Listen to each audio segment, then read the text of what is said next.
అడవిలో టింకు అనే కుందేలు ఉండేది. టింకు ఎప్పుడూ కొత్త ఆలోచనలతో, ప్రయోగాలతో ఉండేది. ఇతర జంతువులు ఆటలు ఆడేంత సేపు టింకు చిన్న చిన్న యంత్రాలు తయారు చేసేది. ఒకరోజు అడవిలోని ఈతకుంటలో నీరు తగ్గిపోయింది. జంతువులు దాహంతో బాధపడుతున్నాయి.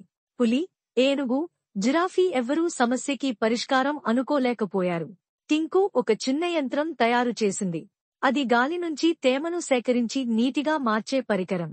ఇది పనిచేస్తుందా అంటూ జంతువులు అనుమానంగా చూశాయి. కాని టింకు ధైర్యంగా యంత్రాన్ని కొలను దగ్గర పెట్టి సూర్యకాంతి వైపు తిప్పింది.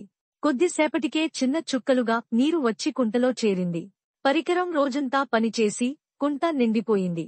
జంతువులు ఆనందంతో నీరు తాగాయి. పులి ఆశ్చర్యంగా అడిగింది, ఇదంతా నువ్వు ఎలా ఆలోచించావు? టింకు నవ్వుతూ, సమస్య వస్తే మన మెదడు పని చేయడమే ది. అప్పటినుంచి అడవిలో ఏ సమస్య వచ్చినా టింకు కొత్త ఆవిష్కరణలతో ముందుకు వచ్చేది.